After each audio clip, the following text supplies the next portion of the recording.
We need the age of Aquarius. Hi, it's Awaken Atlanta. I'm Shannon McVay. This is Tim Ray. We are going to bring in Pamela Arlen, world-renowned channel and mystic. Good morning.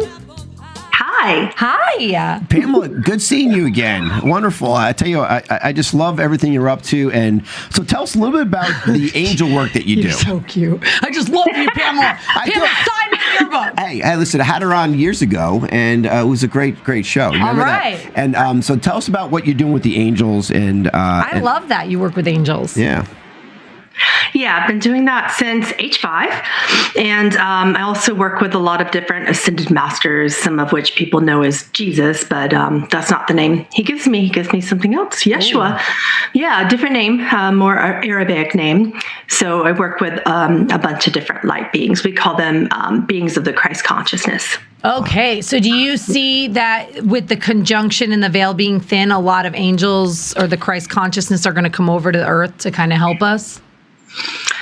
I don't feel that is connected to the veil at all. Like they've always been helping us, whether we feel veiled or not. Even the concept of a veil is something they taught me at a young age, is that only certain people even perceive that. Like I've never even perceived a veil between. I think the whole point of spiritual awakening is to perceive yourself as just as powerful, just as awake in your human essence as you could an angel being powerful and awake. And the point of 2021 this time is for us to step into our humanness in a way that we never have before. So step into our humanist, meaning step into being a human in a 3D with a spiritual a consciousness about it? I've never really thought of it as like 3D, 4D, 5D. That stuff just has always confused me because it's not what the angelics talk to me about. Okay. They view us as some of the most empowered, talented souls ever. And this is a beautiful place to be. So one of the things they told me when I was a teenager, when I was in that gripey phase and I'm like, oh, everything sucks, they were like, we know you feel this way because of your mind and your body and you're this and you're that. But we just want to bring this to you that you're not in boot camp. You're in grad school. You're here to be masters. Wow. Especially all of us as a collective in this time, I feel like we are, because we're going through hell. Look at everybody waking up over that. So what do you consider what we've been going through with COVID-19? If it's not the reset and all this 3D stuff, what do you consider the purpose of that? What are the angels saying? Why are we going through this level of suffering? Well, they've been very specific and they've given me some analogies to bring to you guys today. Oh, good. So say there was one thing that century after century, lifetime after lifetime was like a poison to society. And you could eliminate that one thing. And it was a simple thing. It's just something that people happen to be attached to, and say it was something as simple as the salt that you put on your table, even though it's not, but something that a parent that's causing us to kind of do the same things year after year and feel like we even need angels to look up to. Like angels are brilliant, beautiful, loving beings. But you know what? They think of us as the empowered ones. Mm-hmm. So what is that one thing that's really holding us back from reaching our true potential? Not necessarily in 3D, 4D, 5D, all that aside, but just being happy, like just being productive, creative, happy beings, flourishing, right. like flourishing, nourished beings. So there's this one thing, and that thing is dying off this year. And that one thing is our culture. Right. Our one culture. So there are thousands of cultures all around the world that are much more successful than ours. What is our culture? Our culture is that of greed. Okay. And selfishness and just basically, the standard American dream, you roll up your carpets and everything's about you and your family and how much money you can make and what your success is and what your title is. And yeah, all of that culture is what is leaving. That's what's going on this year in 2020. And the thing is, we're angry about it. Where as what I'm sensing here as a channel is when I look at the collective, people are pissed. They're not just sad. They're they actually worked so hard angry to get there. They're like, no, I want this greed. That's exactly. So, and it's kind of tough. So we're grieving and we're pissed about this dying of the culture that we've worked so hard, and we're taught that that's what you work towards and you strive towards. So thankfully, the world isn't dying. All the cultures are dying. Just one culture that really isn't serving us anymore because we decided we wanted freedom. So just one out of all the thousands of cultures is changing. So what the angelics have shared to me is that now that that is leaving, the mind is actually a little afraid of something. It's afraid of things it's always been afraid of, and that is what's new. We've always been terrified of what's uncertain. When we can't grasp it and own it and confine and define it, then we get freaked out. So when you have this grieving of losing a very comfortable but kind of unhelpful culture, and then combined with the fear of what it's like to create something brand new, you have a little bit of angst. And you also have a lot of excitement for people, you know, like me, who know that it's going to be freaking awesome. We're excited. We're over here like, yeah. All right, I want to get in deeper though, because you were talking about Jesus, but you said it's a different name, and then you're talking about angels talking to you. So can we go into that for a moment? If angels talk to you, then do demons talk to you? Yes, they have tried. But see, there's this thing that all channels should know. And I was just talking about this. So I'm glad that you brought it up. And you guys all saw a good bit of that, you know, and a very popular channel, you know, that did a lot of angel cards, no names mentioned here today, but did a lot of things and then suddenly went Christian. There can be things that happen to channels when you're not really peculiar, in the terms of, peculiar is not the word, when you're not particularly aware of what's going on. What do you mean? What do you mean it suddenly became Christian? Are you saying that's where it became bad, when this person became Christian? No, actually she became so terrified of demons that she began to admit that she was attracting them. This was a very popular channel. She's like, actually, everything that I was talking to was a demon. She came out and admitted that publicly, and so many people who followed went, what? Oh my God, you changed my life. You're my mentor. You're my teacher. What do you mean? So law of three is what that's called. When you don't want to do that, you need to make sure that you question a being 3 times. Okay. And you do it very specifically. So if you say, and you have to say it, same words, same vocal intonation, same meaning in your mind and heart. And they, because of the universal law of three, they can't lie 3 times. At some point, something will change, and you'll pick up on it, and you'll know that that's not who you're talking to. So I was taught that at a very young age. So universal law of three. So it's like, you know, you say Candyman 3 times in the mirror. So there's something to this universal. Bloody Mary. Bloody Mary. There's something. Don't do that. But there's something. But there's something to this universal law of 3. You think that's like on the Trinity? I mean, what do you think it's related to? You know, you have a fine point, because that particular association with 3 has been around for a very long time, since the dawn of civilization. Right. All ancient civilizations would build all universal and cosmic laws off of the number 3. Right. So we would have the potential, we would have something in dualism, something bad, something good, and then something unknown. So that something unknown actually protects you. Your brain can't grasp it, but it's what's unknown in that Trinity fold is your power of God. Like we call that source power, or universal mind, unified field. So many people call it different things. Yeah, but that's that other part of the 3. Do you do readings live with people and you question whatever comes in 3 times they're live?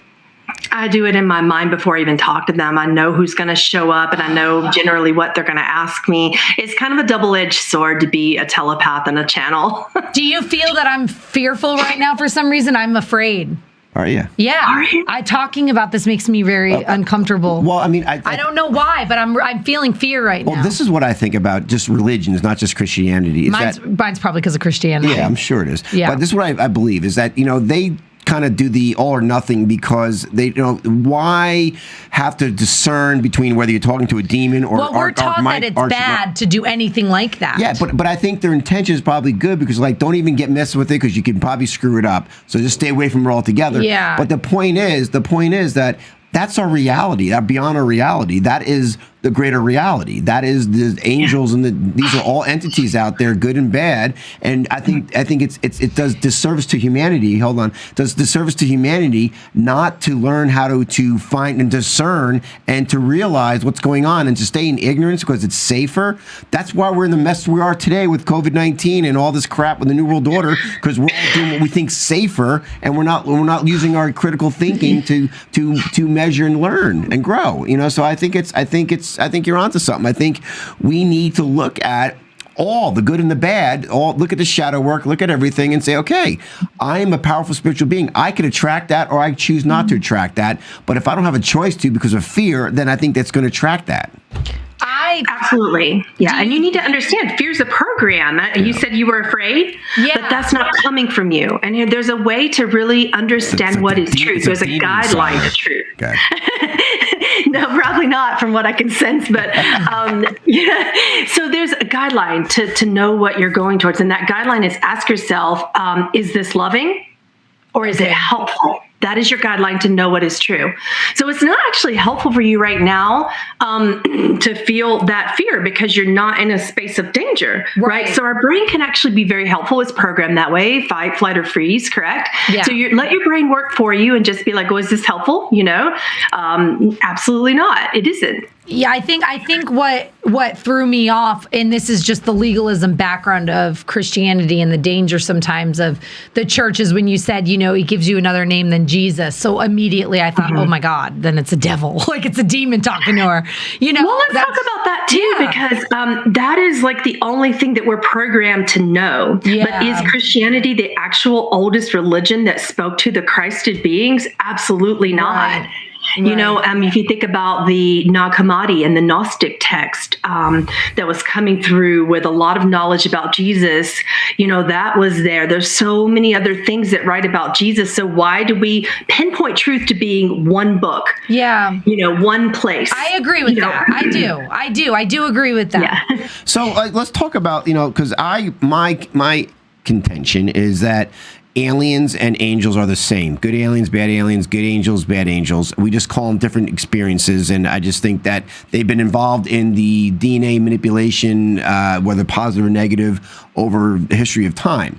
And I think we're going to wake up to that aspect of it when it becomes more of our closer reality. That's just my opinion. Could be wrong or could be right. Who knows?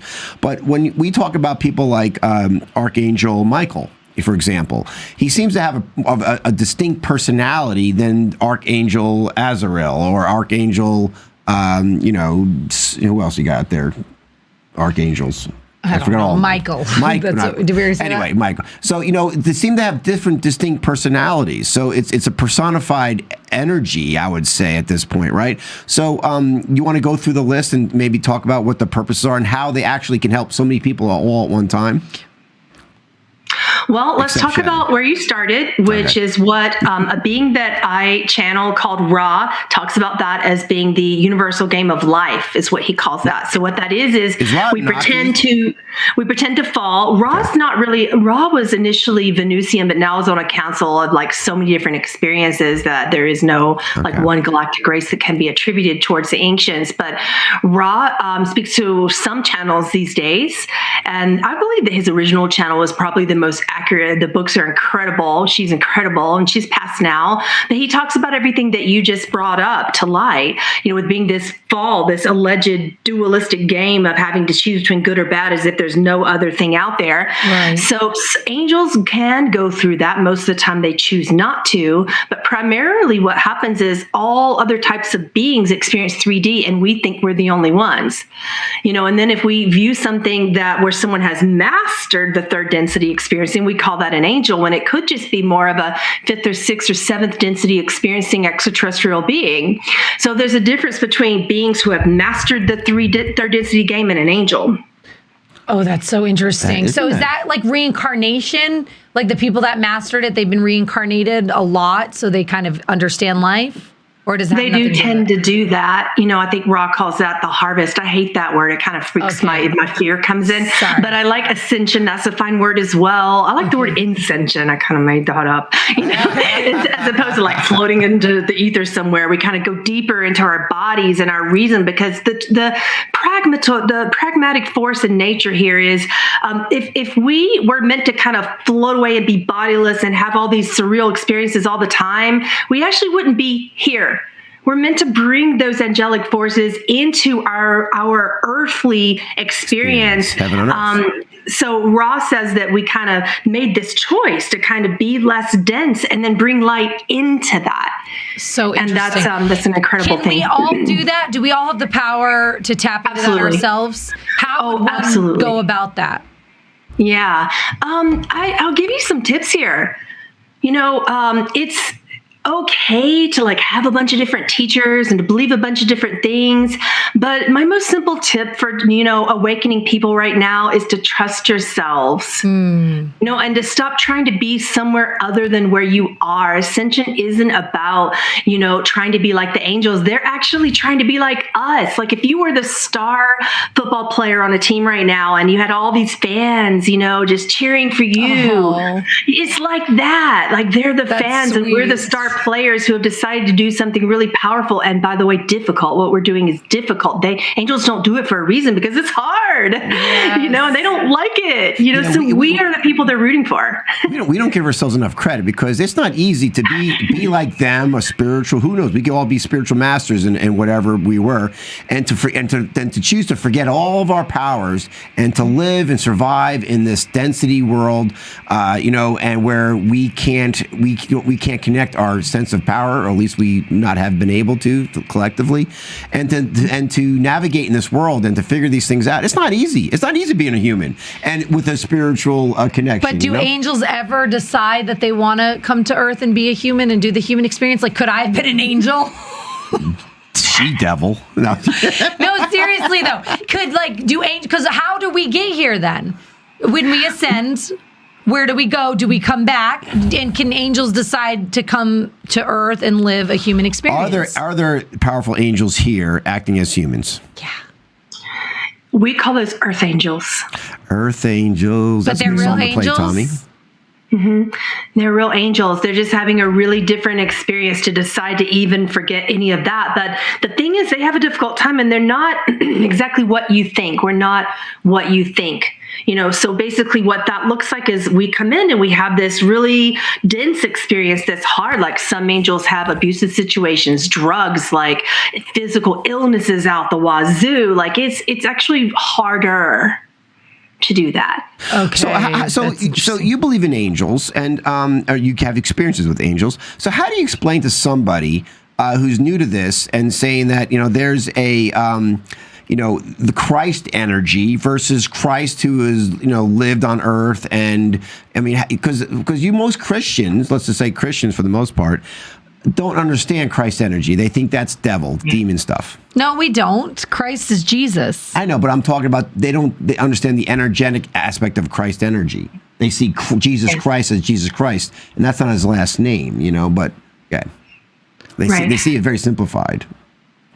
Right. So the Christ consciousness is just another word that a lot of channels use when we talk about oneness.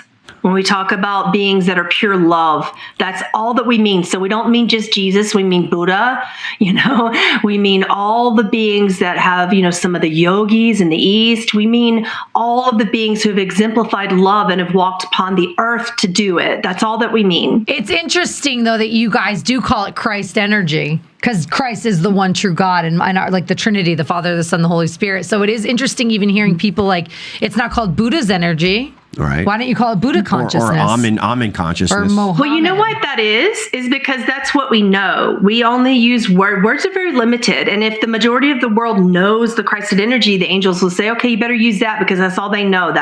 That'll come closer to what they understand. So that's just the power of numbers in our collective. So you're saying there's this universal energy that we define in the West as Christ. Somebody defines it as something else in the East. So there's a universal, unconditional, loving energy. Is it something separate than us, or are we all interconnected with it? Is it us? Can't be separate. Okay. We are the only ones that believe that we're separate. Like that, most of the other beings in the galaxy have already caught on to the fact that there's no separation. We're the ones kind of stuck in this culture, by the way, which is dying in 2020. 2021 is about the shifting of oneness and really understanding that we're not separate from anything and that we do have power of choice. And it's, rip off the mask. Yeah. But I was saying to Lorelai, our guest we had before, is that I think like a lot of metaphysicians and a lot of spiritualists, people believe that this is the best thing in sliced bread. This is what we got to go through, which I'm not disagreeing. However, I think a lot of them are in kind of denial-based positive thinking that there's going to be a mass amount of suffering here on Earth as we go through this transition or we go through this ascension, because most people are not where you are, Aparna or Shannon. That most people are in fear and suffering, and then that energy itself creates suicide. It creates death. It creates, fighting. It creates everything. And so I think the Earth changes. I'm not talking about climate crap. I'm talking about real Earth changes being shifting around because of this negative energy that's trying to hold on to something that doesn't serve us anymore. Absolutely. I agree with that as well. I've had a lot of prophetic dreams. Is kind of one of the things that I'm really accurate with, unfortunately, is prophetic dreaming. And I've seen a lot of that. I've seen more fires, flooding, more hurricanes next year, a bunch of things, and two major earthquakes in the West. Major things are coming up, and I have shared that as well. And it's a hard thing because I really strongly believe in, the law of attraction in terms of where we put where the focus goes is where the energy flows. So if we focus in on that can have the opposite effect. But we also have to be realists and understand that it could come with some pain, as all shifts do. Yeah. So what can we do? See, my whole point, I've always knew that for a long time, and I'm not scared of what's in front of us and the Earth changes and the disaster and the collective mindset. That's why I was so disappointed that everyone's wearing masks still, because it tells me that they're still in fear, and this fear is only going to make the transition tougher and more painful for most. So what can we do on a level of raising truth, raising consciousness, raising frequency of what's happening, still staying engaged in our world with, freedom and fighting for freedom and not buying into a lie? What can we do on a day-to-day basis to assist with this transition to make it as smooth as possible as we can with the circumstances we have? When you focus on something, it's like, say if you had, these massive lasers that you see in laser shows. It's a lot of fun, right? Yeah. What you don't see behind the scenes is there's a lot of division of that light, right? So what the analogy that I'm trying to make here is that when our thoughts are all focused simultaneously on something that is not so overly positive that it's undoable, but sort of just the next most believable step in manifestation of something positive. What is it that this is a question I ask, my followers all the time and my fans. What is one thing that we can all agree upon right now and go towards? And if we just focus on that together at the local level, at the state level, stop focusing on trying to fix something all around the world. But what about under our own roofs? What about in our families? What about down the street? What about local politics and state politics, as opposed to worrying about, only worrying about it whenever, it's time to elect who goes into office. If unity is that focus at a local level and at a familial level. So when we have that, we take all those multifaceted laser beams and we pull them into one powerful force. That's what's happening. And in terms of all the other things that we can't ignore, like masks and, impending mandates for things like vaccinations, as opposed to focusing on the fear in that, we need to bring some level of power back into that. I'm not telling you to jump into some joy and be like, woohoo, crazy vaccine, but something. That's interesting that you said that, because have you ever gotten something like you just talked about, earthquakes? So now, because that's put out there, people are going to be thinking, oh my God, 2021 earthquake. So we're going to put that intention to think something bad, basically. So have you ever gotten something that you didn't share with the collective because you knew that our intention would actually make that happen? Yes, all the time. It's very common. You have to have grand discernment on what to share and what not to. Yeah. It's important to know that, the earth is shifting, but to be afraid of it is another thing. That's a very difficult choice as a channel. Well, see, and not only a difficult choice, but I would say, because to me, the truth hurts. And I'd rather hear the truth than hear, and not worry. Because once I know that I create my reality, I could hear what the earth changes. Edgar Casey's been talking about these earth changes for, eons, right? And so, and so I could hear that. And I'm okay. I don't have the fear that I'm going to have to manifest that, because I know I have the choice to focus on what I want to focus on and to create that reality. That's why I'm so engaged in our freedom movement, what we're doing, and the different things we do here on the UI Media, is because this is that next step. You as a person in fear, blind, and never hearing this information before, can say, okay, I can hold on. I could grab onto that. United Intentions Foundation, uniting our intentions together, exactly what you just talked about. That's the whole point. If we unite on that level with our thoughts and intentions, we can create a much smoother transition into heaven on earth as we're going through. It doesn't have to be as turmoil. So I even believe with what your visions next year, I believe with what Edgar Casey's saying, that we don't have to go through these major earth changes if we unite our intentions now to avoid that level of destruction. I believe we could, collectively, of course, we can shift that. And that's the power that I believe that we have as sanctioned souls here on earth. And so it doesn't matter. That's your truth, what you read and share. I would say share it anyway. Don't hold on to it because you're worried that the collective, who are you to think that the collective can't handle this information, you know? And I think the sooner we get this information out, the sooner people could decide, hey, you know what? I'm not going to manifest that because I'm a powerful badass, right? And I'm going to manifest something different. And I think we're going to have to raise that frequency to that level. Do you agree with that? Well, yes and no. And I'm going to start with the no. Okay. You can't focus your laser on a not, because God is not a no and God is not a not. God is not a should not or a would not or a could not. There's no, only thing the universe hears is, I see your focus. It's on an earthquake. Boom. Right. So that's just law of attraction and law of resonance. So if we put that out there, oh no mask, everybody rise against it. When you go against, that's some universal law of resistance, which means that what you resist persists. Yes. And your focus is actually attracting exactly what you're looking at. It doesn't matter if it's good or it's bad. So what I suggest is to play around a little bit. So for instance, I have some stores in my local town. There's like, wear the mask, right? Wear the mask. So I go in without a mask and they're looking at me and if they want to say, put on a mask, or if I can feel like some elderly person coming down the aisle and they're a little bit afraid, because I'm a compassionate being, right, I yank out my mask. Right. Now, granted, I also play around and have some fun with it. You know, like for instance, I had this company that makes masks for me, and she makes them to where I can wear them on my wrist. I can wear them as headbands. I can wear them around here. Everybody's like, have a clean, fresh mask. And I yank it off my head and put it on. And they're like, what did you just do? I'm like, it's a mask. That you didn't say it had to be like clean. You know, so I do. That's my way of claiming my power in the situation and being compassionate. You know, and I'm going to get a lot of flog on that. I know, because some people are going to whatever. I don't see that being Pamela being compassionate when you put a mask on. I see just the opposite. I think you're being harmful. You're feeding. I see it being compassionate. I see it being harmful because number one, a mask can't stop a virus, and you're feeding into the illusion that this person's feeling safe. Yeah, but I think that's discompassionate. There's love, right? It's not love. Oh. It's fear of not being socially accepted. To me, that's just insecurity. Oh, that's not true. I believe that's completely She's not true. doing it out of being insecure. She's doing it she- because she feels sad. She feels the energy of the scared person, yes. so she's trying to make and it. so why feed into the energy of the scared person? Pamela, you're wonderful. Thank you for being on our show. We have to go to break. Where can people find you? At PamelaArolin.com.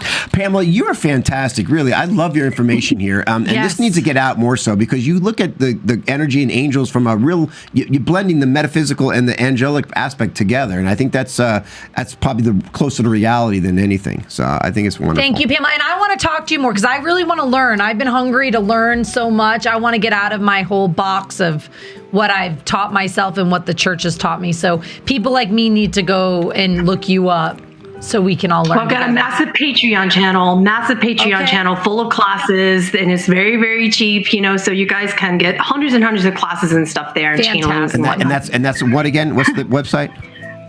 It's patreon.com/Pamela Arolin. All right, great. Thank you, Wonderful. Pamela. Thank you, Pamela. Excellent. Thank you, and Merry Christmas.